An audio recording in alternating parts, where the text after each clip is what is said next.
Hamas के हमले से शुरू हुए युद्ध ने विकराल रूप धारण कर लिया है। हर गुजरते दिन के साथ मरने वालों की तादाद लगातार बढ़ती जा रही है। दोनों तरफ तबाही के निशान देखे जा सकते हैं। इस बीच हमास ने इजराइल से बदला लेने का ऐलान किया है।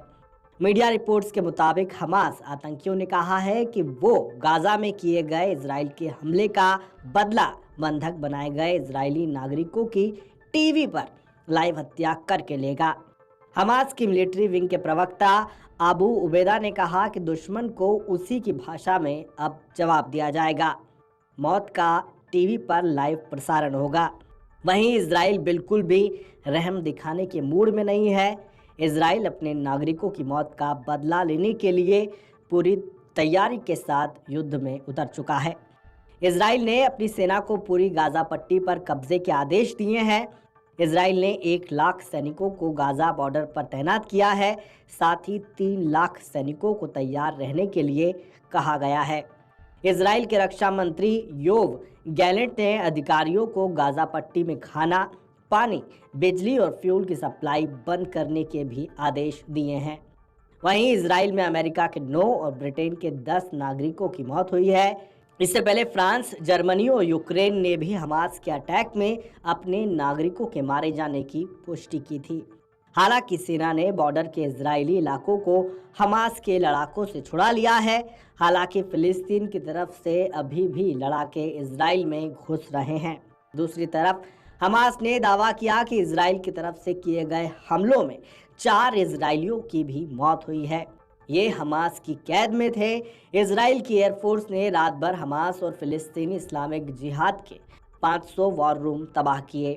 जंग के तीसरे दिन अब तक 800 इजरायलियों की मौत हुई है। वहीं इजराइल की जवाबी कार्रवाई में 500 फिलिस्तीनी मारे गए हैं। 2000 से ज्यादा घायल हैं। लेबनान के संगठन हिजबुल्लाह ने अमेरिका को धमकी दी है।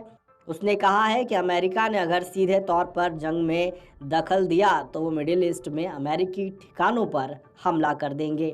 फिलिस्तीन यूक्रेन नहीं है। हमास ने दावा किया कि उन्होंने 130 लोगों को अगवा किया है। इन्हें गाजा पट्टी में सुरंगों में रखा है।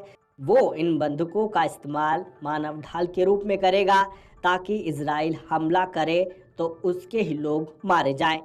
इजराइल की डिफेंस फोर्स ने बताया कि बंधकों में महिलाएं, बच्चे और परिवार शामिल हैं। इधर अमेरिका ने इजराइल को मिलिट्री सपोर्ट देने की बात कही है।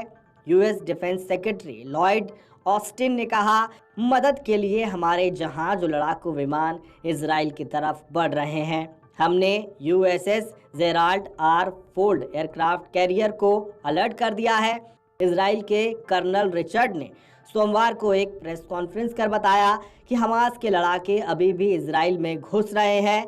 ट्रैक्टर से घुस रहे एक लड़ाके को इजरायली सैनिकों ने मार गिराया।